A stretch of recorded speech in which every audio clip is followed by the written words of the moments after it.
ഗ്യാസിന്റെ വില അങ്ങനെ അടിക്കടി കൂടുകയാണ്, പ്രത്യേകിച്ച് വാണിജ്യ ഗ്യാസിന്റെ വിലയൊക്കെ അടിക്കടി. എത്ര വട്ടം പലതവണ കൂടിയിട്ടുണ്ടല്ലോ? ആണോ? എത്ര കൂടിയിട്ടുണ്ടേ? ഇപ്പൊ കൊച്ചിയില് എത്ര വില സമറിയോ? കൊച്ചിയിൽ ഇപ്പൊ വാണിജ്യ ഗ്യാസിന്റെ വില അതവിടെ നിൽക്കട്ടെ. എന്തുകൊണ്ടാ കൂടിയത്? എന്തുകൊണ്ടാണ് സാർ പറയുന്നത്? നമ്മൾ ഏറുകൊടക്ക് പറഞ്ഞിട്ടാണോ? ചുമ്മാ ഇരിക്കും സാർ. ലോകം മുഴുവൻ ഒരു യുദ്ധത്തിന്റെ പശ്ചാത്തലത്തിൽ ഇത് നടന്നുകൊണ്ടിരിക്കുകയാണ്. ഞാൻ അതിനെ സംബന്ധിച്ച് ഇന്നലെ വ്യക്തമായി മീഡിയയ്ക്ക് പറഞ്ഞിട്ടുണ്ട്. അത് കേരളം മുഴുവൻ അറിഞ്ഞിട്ടുണ്ട്. അത്രയും മതി. നിയന്ത്രിക്കാനാണ് ശ്രമിക്കുന്നത്. കഴിഞ്ഞ ദിവസം പറഞ്ഞു സാധാരണക്കാർക്ക് ഒരു 4 പേരുടെ കണക്ക് വെച്ച് പറഞ്ഞിരുന്നല്ലോ, എളുപ്പം മനസ്സിലാവുന്ന ഒരു കണക്കായിട്ട്. അല്ല, പെർ ഹെഡ് ഒരു വീട്ടിൽ എത്രയാണ് ഗ്യാസിന് ഇന്ന് വരെ കാശ് ചെലവാക്കിയിട്ടുള്ളത്, ഒരു യുദ്ധത്തിന്റെ പശ്ചാത്തലത്തിൽ എത്രയാണ് അധികം ചെലവാക്കേണ്ടി വരുന്നതെന്ന് പറയുന്ന കണക്ക് പറഞ്ഞു. അത്രയും കുടുംബം ഇപ്പൊ ചായയുടെ വില പോലും കൂടുന്നത് സാധാരണക്കാരൊക്കെ ബാധിക്കും. സാർ, ഇത് എന്തുകൊണ്ടാണെന്ന് മനസ്സിലാക്കൂ. നമ്മളിത് എങ്ങൊന്നുമില്ലാതെ ലാഭം ഉണ്ടാക്കാൻ വേണ്ടി ചെയ്തതല്ലല്ലോ. ഇതൊരു മനോവറിങ് മെത്തേഡാണ്, ഒരു കൺട്രോളിങ് മെത്തേഡാണ്. നമുക്ക് അങ്ങനെ പോയാലേ ഗ്യാസ് ഉണ്ടാവും കൊടുക്കാൻ. ഇല്ലാതായാൽ എന്ത് ചെയ്യും? സാധാരണക്കാരായ ചായക്കടക്കാരൊക്കെ പറയുന്നത് അവർക്ക് ജീവിക്കാൻ പറ്റുന്ന സാഹചര്യം ഉണ്ടാവുകയാണ്. ഇത് വീടുകളിൽ ഇതെത്താൻ വേണ്ടുന്ന എല്ലാ സംവിധാനങ്ങളും നമ്മൾ ഉറപ്പുവരുത്തുന്നതിൻ്റെ ഭാഗമായിട്ടാണ് കമേഴ്ഷ്യൽ സിലിണ്ടേഴ്സിന് റെസ്ട്രിക്ഷൻ വെച്ചിട്ടുള്ളത്. വീടുകളിലാണ് പൗരന്മാർ ജീവിക്കുന്നത്, അല്ലേ? എല്ലാ കാര്യങ്ങളും ബാലൻസ് ചെയ്ത് പോകാനാണ് നോക്കുന്നത്.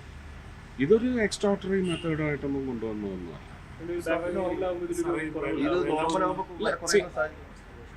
നമ്മൾ ചരിത്രം പരിശോധിക്കുക, അതനുസരിച്ച് കുറയ്ക്കേണ്ടതാണെങ്കിൽ കുറച്ചിരിക്കും. കുറയ്ക്കണമെന്നുള്ളത് തന്നെയാണ് എൻ്റെയും പക്ഷം. വെള്ളം നിയന്ത്രിക്കാനുള്ള നടപടികളൊക്കെ ഉണ്ടാവും. ജനത്തിന് ഒരു വലിയ ആശങ്കയുണ്ട്. യുദ്ധം അവസാനിപ്പിക്കാൻ എന്തെങ്കിലും തീരുമാനമായോ? നിങ്ങൾക്കറിയാൻ പറ്റുമായിരിക്കും. ആയോ?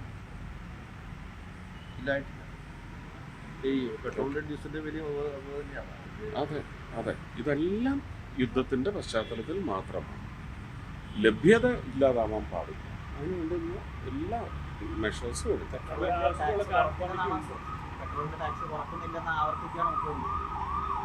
അല്ല, അത് എനിക്കറിയത്തില്ല. അത് അവരുടെ പ്രിറഗേറ്റീവാണ്. അത് നമുക്ക് പുഷ് ചെയ്യാനൊക്കത്തില്ല. ഇത് 10 രൂപയോളം വർദ്ധിപ്പിച്ച സമയത്ത് അത് ജനങ്ങളിലേക്ക് അടിച്ചേൽപ്പിക്കാതെ കേന്ദ്ര സർക്കാരിൻ്റെ ടാക്സ് വെട്ടിക്കുറച്ചുകൊണ്ട് ആ 9 രൂപ 90 പൈസ കേന്ദ്ര ഗവൺമെൻറ് കണ്ടെയ്ൻ ചെയ്ത ഒരു ചരിത്രം കൂടി ഈ പ്രൈസ് ഹൈക്കിൽ 2 പ്രാവശ്യമാണ് കൂടിയിരിക്കുന്നത്. 3 രൂപ 90 പൈസ കൂടിയപ്പോൾ മാത്രമാണത് ജനങ്ങളുടെ ബില്ലിൽ റിഫ്ലക്റ്റ് ചെയ്തിട്ടുള്ളത്. അത് സ്വാഭാവികം തന്നെയാണ്. തൊട്ടടുത്ത് കിടക്കുന്ന രാജ്യങ്ങളുടെ എല്ലാം കണക്ക് നോക്കിക്കോളൂ, അല്ലേ? നമ്മളെക്കാൾ കരുത്തുള്ള രാജ്യങ്ങളിലെ വിലയും നോക്കിക്കോളൂ. ഇത് ഉൽപ്പാദിപ്പിക്കുന്ന രാജ്യങ്ങളിലെ വിലയും നോക്കിക്കോളൂ. അപ്പോൾ ഇത് ഇന്ത്യയിൽ മാത്രം കരുതിക്കൂട്ടി അങ്ങനെ ഒരു ഭാഷയൊന്നും പാടില്ല.